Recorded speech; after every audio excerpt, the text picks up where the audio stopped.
Ja, herzlich willkommen hier zurück am Set von EWTN TV, von unserer Live-Berichterstattung hier vom 10. Weltfamilientreffen. Wir haben weitere Gäste bei uns am Set, diesmal aus dem hohen Norden. Es sind Maja und Kristoffer Holt aus Schweden. Ich heiße Sie ganz, ganz herzlich willkommen. Welcome, Maja and Kristoffer Holt. You're from Sweden. Thank you.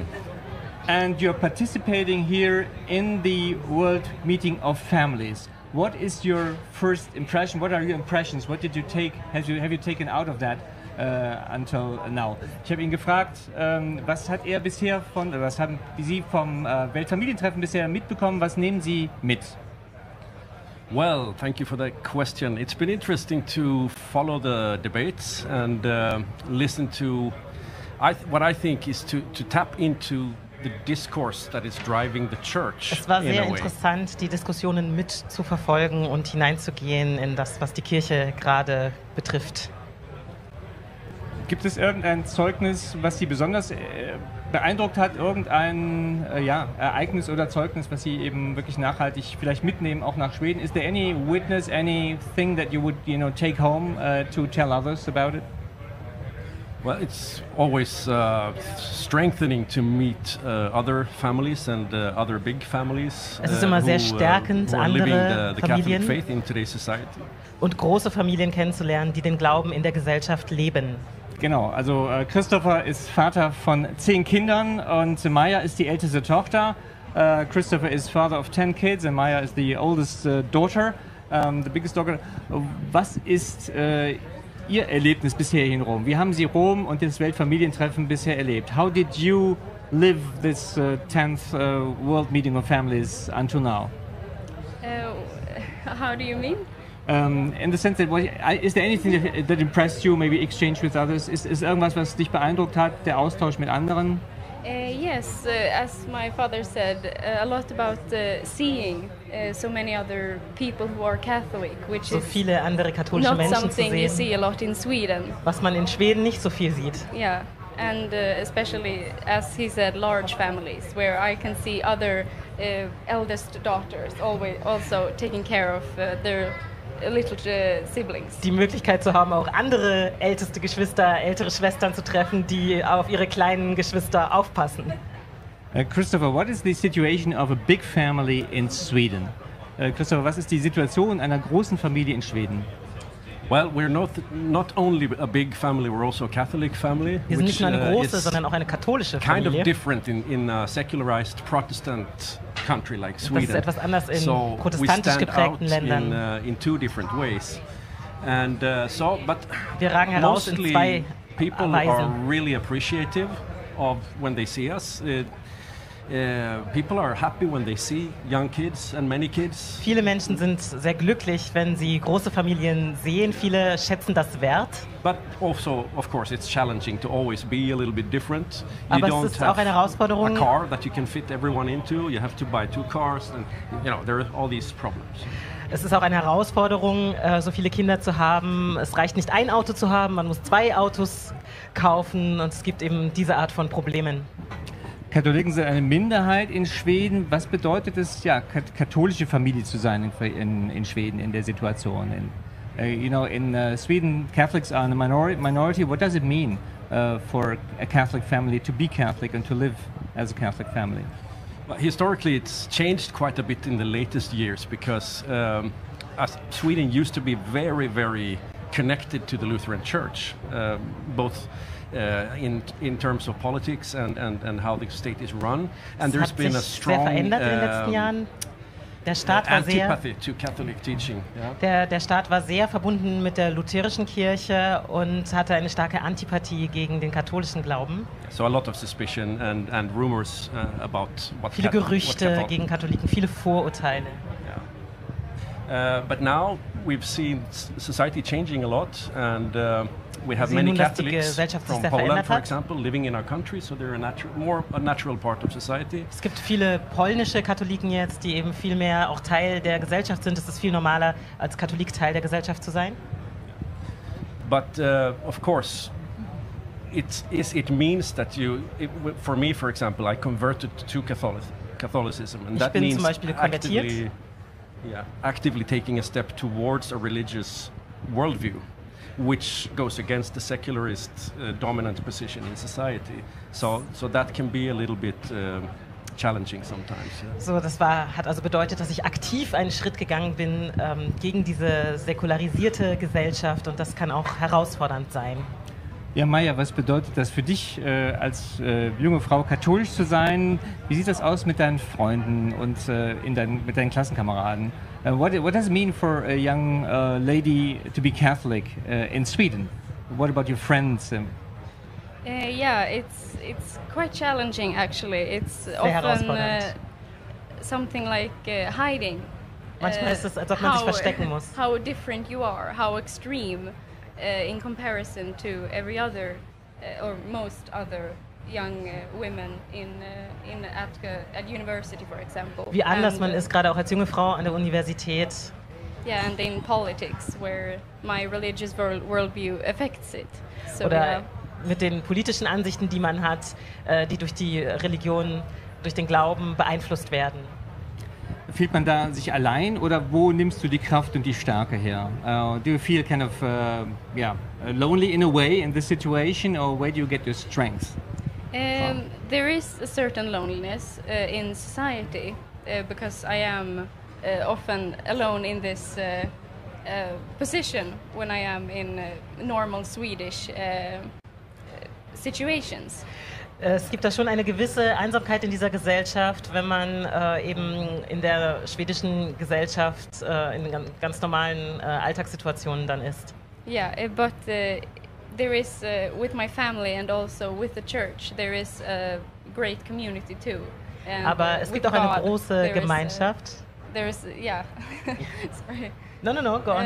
Yeah. With my family, with God, you develop a certain independent relationship with like Christ.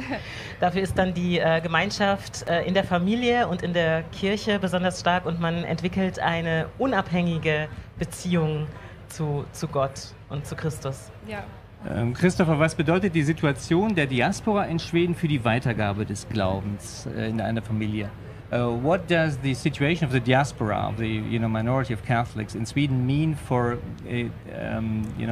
giving the faith to the children? Or a lot of the responsibility for formation falls on the families themselves, because it's a small church with not very many resources to teach the Catholic faith and pass it on to the next generation. As parents, you have to realize that this is a job that you can't outsource to anyone else. You have to really do it yourself. Es gibt eine besondere Verantwortung für das Elternhaus, für die Eltern, gerade in der Erziehung, denn die Kirche ist klein und hat nicht so viele Ressourcen. Und das ist wichtig für die Eltern zu verstehen, dass gerade die Erziehung der Kinder, nicht nur im religiösen Bereich, dass die Erziehung der Kinder wirklich etwas ist, was sie selber tun müssen. Sie können sich da nicht auf andere verlassen. Kannst du ein Beispiel geben, wie das vor sich geht in den Familien oder in deiner Familie? Can you give an example and how this takes place, this passing on the faith within the family, the formation in the faith? Well, I would say it's going on all the time, but we've always been very important for us to have daily prayers together with the family. We pray the rosary as often as we can, and we also of course, participate in the sacraments and develop relationships with good priests who really come and help. But also, I think through the constant ongoing conversation around the dinner table, where we unpack complicated things, I think that's where a lot of the formation is being done. Das geht eigentlich die ganze Zeit vor sich. Ganz besonders wichtig ist das tägliche Gebet und dann natürlich, dass man als Familie an den Sakramenten teilhat. Und abgesehen davon ist ein ganz wichtiger Bereich das abendliche Gespräch am Abendbrottisch, wo man eben auch die schwierigen Themen anspricht, wo man dann drüber mit den Kindern ins Gespräch kommt. Maja, wie erlebst du das als Älteste sozusagen mit so vielen Geschwistern? Wird das in Schweden sozusagen als komisch betrachtet oder schauen auch Leute mit Bewunderung auf euch? I mean, as one of 10 siblings, are you looked upon as something a strange family or something that it's kind of people look up to because they think, oh, that's fantastic? both, I would say, and it depends on the situation often. In Catholic situations and groups, there are often more admiration and love, I would say, when we are a big family. And but in more secular context, yes, there is often a little more suspicion, maybe more doubt about can they handle this many children? Why are they Catholic? Why are they in this specific religious group? Also in katholischen Kreisen wird es eben auch oft sehr positiv gesehen. In den säkularen Kreisen ist es mehr so, dass es ein bisschen schräg angesehen wird, dass man fragt, warum seid ihr in diesem spezifischen religiösen Umfeld? Welche Kraft gibt dir der Glauben in dieser Situation? I mean, what does the faith mean to you in this situation? Well, maybe it gives me a certain justification for what I belong to and who I am with my family. Gibt mir Bestätigung und Versicherung, wo ich hingehöre, auch mit meiner Familie, wo ich stehe.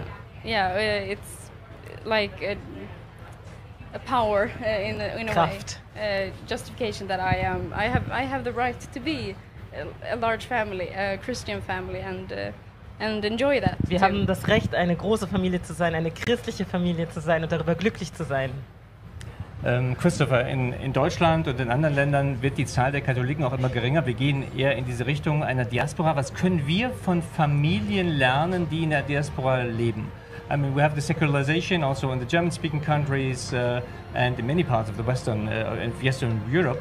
What can we learn from the situation of a family living already in a situation where there are only a few Catholics in the situation of the diaspora, as we call it?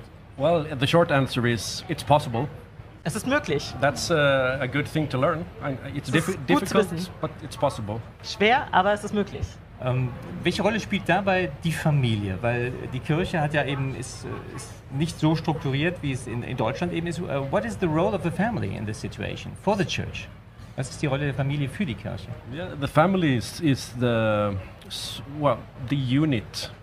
The basic units of the church, and the church is made up of families, and they need to be helped, protected, and encouraged because it's like the atoms of which the church is really made up of. Die Familie ist die grundlegende Einheit, auf der die Kirche aufbaut, und deswegen muss die Familie gestärkt und geschützt werden. Okay, the family as the central point of passing on the faith. Die Familie sozusagen als zentraler Punkt, als Hauskirche, um den Glauben weiterzugeben. Thank you very much, Maja. Thank you very much, Kristoffer, for being with us. Thank you. Herzlichen Dank, Maja. Herzlichen Dank, Kristoffer. Wir gehen in eine kleine Pause und haben nachher wieder bei uns zu Gast Birgit und Corbin Gams.